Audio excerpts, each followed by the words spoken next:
Hello guys, welcome back to the channel. और इस video में हम इकोनॉमिक्स की बात करेंगे। बहुत स्टूडेंट ने रिक्वेस्ट किया इकोनॉमिक्स में कुछ गाइडेंस चाहिए, तो यहाँ पे हम सैम्पल पेपर डिस्कस करेंगे 2024 का, जो कि सीबीएसई ने ही पब्लिश किया है। और इस वीडियो में हम सारे एमसीक्यूज डिस्कस करेंगे और डिटेल्स में एक्सप्लेनेशन भी जानेंगे कि कोई ऑप्शन अगर सिलेक्ट हो रहा है तो वो क्यों हो रहा है। अगर चैनल पे नए हो then hit the subscribe button and the bell icon, ताकि जब भी कोई नया वीडियो अपलोड हो तुरंत नोटिफिकेशन पहुंच जाए और वीडियो मिस ना हो। बहुत सारे स्टडी मटेरियल्स है मेनली फॉर अकाउंटेंसी। सीबीएसई का अकाउंट्स पेपर भी बाकी है और यहाँ पर पूरा प्लेलिस्ट में मिल जाएगा सीबीएसई का प्रिपरेशन के लिए। You can find the sample paper 2023 का पेपर एंड बहुत सारे कॉन्सेप्चुअल वीडियोस भी हैं। So without further ado let's get started. So हमारा पहला क्वेश्चन है स्टेटमेंट असर्शन। स्टेटमेंट, दो स्टेटमेंट दिए हुए हैं, हमें ढूंढना है कौन सा सही है कौन सा गलत है। First one says that consumption function assumes that consumption changes at a constant rate as income changes, which is correct. Autonomous consumption is the ratio of total consumption to total income. ये false है। यहाँ पे explanation समझ लेते हैं। So consumption function is a sum of autonomous function consumption and slope of consumption function MPC multiplied by the income level. Algebraically इसको लिखा जाता है as C equals to A plus BY, जहाँ पे A मतलब है autonomous consumption, B है marginal propensity to consume and Y है level of income level. So here in this case, slope of autonomous consumption denoted by marginal propensity to consume, जिसको MPC भी बोलते हैं, is B, which is constant. Hence, consumption changes at a constant rate as income changes. जैसे जैसे तुम्हारा income बढ़ेगा वैसे वैसे एक तुम्हारा consumption भी बढ़ेगा at a constant rate. Whereas autonomous consumption can be defined as a consumption level when income level is zero. जब income zero है उस टाइम पर भी consumption होती है। The people will still consume even if they are not earning. ठीक है, इसी बेसिस पे statement one is true but statement two is false. ठीक है, चले आते हैं सेकेंड वाले में। For a closed economy with no foreign trade which one of the following is correct. उसके केस में जीडीपी और जीएनपी दोनों ही सेम होते हैं। क्यों? बहुत ही सिंपल सा एक्सप्लेनेशन है ये। इन अ क्लोज्ड इकोनॉमी जहाँ पे फॉरेन ट्रेड होती ही नहीं है, डोमेस्टिक प्रोडक्ट जीडीपी और जीएनपी इक्वल है। क्यों? Because the difference between GDP and GNP अगर देखोगे is net factor income from abroad. अब ये क्लोज्ड इकोनॉमी है यहाँ पे, तो ये जीरो है। जीरो है क्योंकि कोई फॉरेन ट्रेड हो ही नहीं रही है यहाँ पे, इसीलिए net factor income from abroad is zero और जीडीपी और जीएनपी दोनों ही सेम है। ठीक है, नंबर थ्री में चले आते हैं। The value of dash can be greater than one. Again APC, average propensity to consume. ये सेम लॉजिक जो हमने ऊपर डिस्कस किया था अभी, कि अगर किसी का इनकम जीरो है, पहले देख लेते हैं फॉर्मूला। यहाँ पर एपीसी का फॉर्मूला है कंजम्पशन बाय इनकम। ठीक है, अगर किसी का इनकम जीरो है फिर भी वो कंज्यूम तो करता ही है, इसीलिए APC can be greater than one. ठीक है, पॉइंट नंबर फोर पे चले आते हैं। As per the RBI press report dated 29 December 22, net external commercial borrowings to India recorded an outflow of $0.4 billion in the second quarter of 2023. The above transaction will be recorded in the dash account on the dash side of balance of payment accounts of India. So समझ लेते हैं इसको। Answer तो यहाँ पे highlight है, capital account है और डेबिट साइड है। So the given transaction of net external commercial borrowings to India, ये जितना बिलियन है 0.4 billion, will be recorded on the debit side of the balance of payment account. क्यों होगा capital account में? Nature से समझो capital account current account का, because this is related to borrowings and borrowings are part of capital account. ठीक है, and since this is an outflow, so ये debit side पे जाएगा। बैंकिंग का रूल यूज करना है, दिमाग पे वही रखना है। The value of number 5, the value of all goods and services can be expressed in monetary units. ये यूनिट अकाउंट ऑफ मनी का फंक्शन है। क्वेश्चन में वही पूछा है, which function of money is performed here. So money performs various functions as medium of exchange, unit of account, store of value and standard of deferred payment, whereas money as unit of account performs a function as that goods and services can be expressed in monetary units or money terms. ठीक है, ये 3 function भी यहाँ पे revise हो गए तुम्हारे। कौन से 3 फंक्शन है? Medium of exchange, unit of account और स्टोर ऑफ वैल्यू। यहाँ पे ऑप्शन में आ ही सकता है, 4 फंक्शन दे देंगे और पूछेगा कि कौन सा फंक्शन ऑफ मनी नहीं है, इसलिए ये सब रिवाइज करना भी बहुत ज़रूरी है। चले आते हैं नंबर 6 में, बहुत इंटरेस्टिंग क्वेश्चन नंबर 6। यहाँ पे this is your based on credit creation. Deposits हैं यहाँ पर, लोन्स दिए हुए हैं और रिजर्व रेशियो है 20% का, रिजर्व रेशियो है 80% यहाँ पे लोन लैंड हो रहा है। So how much is the credit created?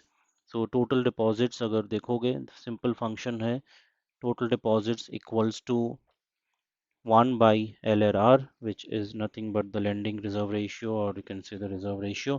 यहाँ पे 20% है, इनिशियल डिपॉजिट है 1000, so 1000 into 1 by 0.20, that is 5, so 5000 बन गया total deposit, that is number 2।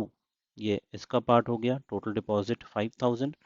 Initial deposit यहाँ से समझ में ही आ रहा है, 80% अगर लोन है तो 800 का 80% 640 होगा, दिस विल बी 640।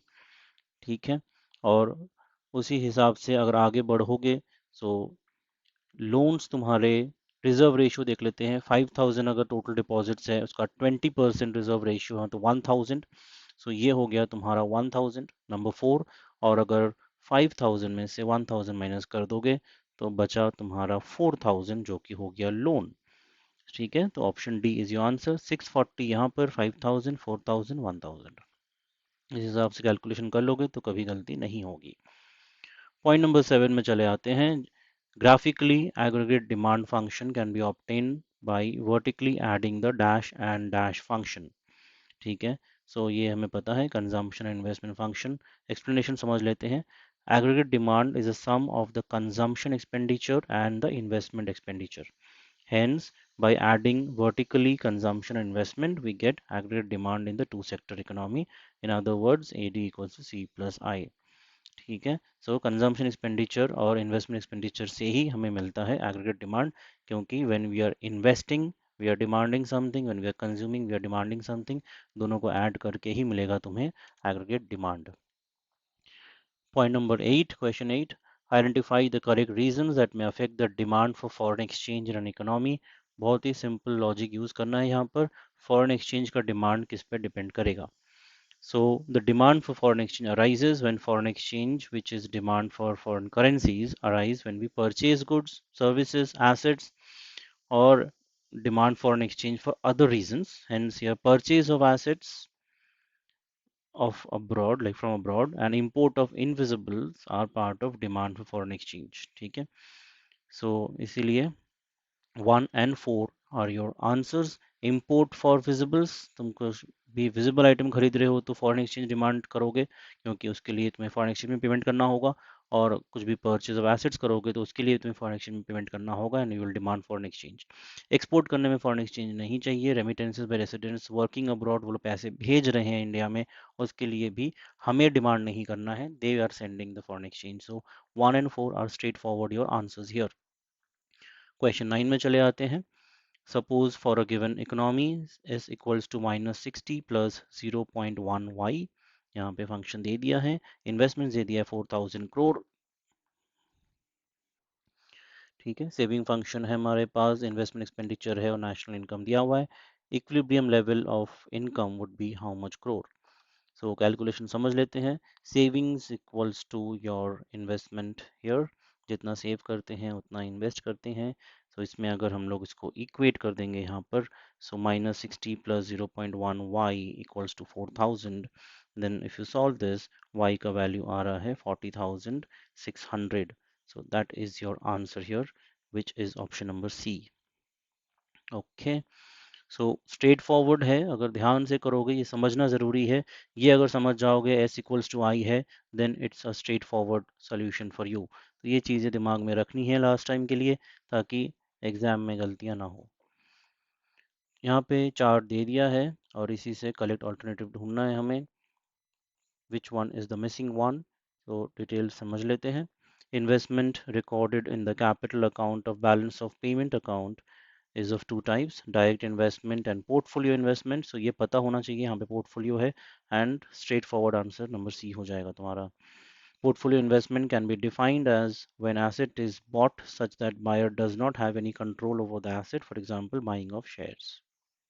ठीक है, ये हो गए फर्स्ट पार्ट के। चले आते हैं सेक्शन बी में। Question 18, identify the correct combination of goals of Indian 5 year plans.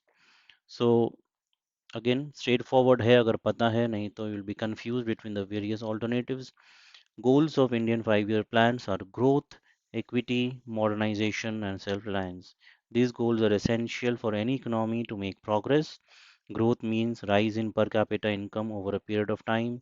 Equity means benefits of economic growth should reach each and every sector of the society. Modernization means adoption of new technique of production and changing social outlook of the society. Self-reliance means that instead of importing various goods and services, an economy should be independent in producing those goods and services. So these were the four goals of the Indian 5 year plans. Question 19 में चले आते हैं. China has performed exceedingly well in various health and economic indicators. Identify which of the following is not a health indicator. Number C is your answer. Percentage of people below poverty line. This is not the health indicator. China's national poverty, 8.5% of people were in poverty in 2013, which decreased to just 1.7% in 2018. On 6 March 2020, Xi Jinping, the General Secretary of the Chinese Communist Party, announced that by 2020, China will achieve all poverty alleviation in rural areas. Okay, so चले आते हैं 20 question number पे. The shackles of agriculture during the colonial rule were permanently broken by the Green Revolution that resulted from the application of dash. So Green Revolution हमें सब पता है, ये यहाँ पे बहुत ज़्यादा डेवलपमेंट हुआ था एग्रीकल्चर प्रोडक्शन में. तो what are the applications, what are the things that resulted in that Green Revolution? So we know high yielding variety seeds use हुए थे, एग्रीकल्चर में मैकेनाइजेशन यूज़ हुआ था, मतलब मशीन्स यूज़ हुए थे, और केमिकल फर्टिलाइजर्स एंड पेस्टिसाइड्स भी यूज़ होने शुरू हो गए थे, which give a boom. Explanation देख लेते हैं. The Green Revolution was the breakthrough in the sector of agriculture because it led to the production of agricultural goods on a large scale, which boosted the production volume in such a way that India became from net importer to net exporter country. So India ने export करना भी शुरू कर दिया था. Option B is your answer. Question 21, यहाँ पे एक पिक्चर दी हुई है यहाँ पे. And women in rural households take up beekeeping as an entrepreneurial activity. Some you can also pronounce as entrepreneurial activity, same thing. Such kind of activities may be envisaged under dash as diversification activity. So this is part of horticulture. ये poultry fisheries और animal husbandry में नहीं आता है. Women in rural households take up beekeeping. So this is all part of horticulture. Okay. चले आते हैं 22 में. Read the following. assertion and reason है. In 1991, as an immediate measure to resolve the balance of payments crisis, the rupee was devalued against foreign currencies. ये सही है, ये हुआ था 1991 में, रुपी को डिवैल्यू किया गया था. और devaluation of currency was eminent to replenish the deteriorated foreign exchange reserves. ये भी सही है. foreign exchange reserves पूरा खाली हो जा रहा था, उसको रिप्लेनिश करने के लिए devaluation was one of the options available with the government. So option A is your answer here. That there was a balance of payment crisis in 91 where due to fall in the foreign exchange reserves, unfavorable balance of payment situation of the country, rising prices etc, and rupee was depreciated so that exports can increase and can lead to rise in foreign exchange reserves. Okay, so that was the famous policy that was introduced along with LPG during that time. LPG is liberalization, privatization, and globalization. Question 23 में चले आते हैं. Under the dash in China, farmers and industrial units were required to buy and sell fixed quantities of inputs and outputs on the basis of prices fixed by government, and then the rest of were purchased and sold at market prices. So there were dual pricing. This was part of dual pricing, जहाँ पे fixed quantity एक government fix price में बेचेंगे और बाकी चीज़ें फिर वो अपने मार्केट प्राइसेस में बेच देंगे। So this was done to help grow the sales and grow the business. Dual pricing is the practice of setting different prices in different markets for the same product or services.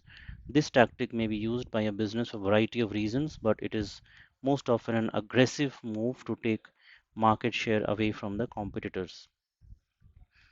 24 में चले आते हैं. Micro credit programs play a vital role in ensuring an overall development of the rural economy as they dash. So यहाँ पे they provide financial support, which is correct. They lead to women empowerment, which is also correct. And they also enhance the reach of formal credit systems. So all three are correct here. So option D is your answer. Question 25 में चले आते हैं. Dash may be defined as the measure of the extent of demographic participation in the social and political decision making. So this is liberty indicator. Don't be confused with the other options. Liberty indicator का मतलब है लोगों के पास कितना freedom है so that they can take part in the social and political decision making process. Are they free to do that? ठीक है. Question 26. Read the statements. The nature of unemployment problem in India is unifaceted, which is false. Worker population ratio is an indicator used for analyzing the employment situation in a country, which is true. So option B is your answer. यहाँ पे देख लेते हैं. Unemployment situation in India is multifaceted. Okay, it's not unifaceted.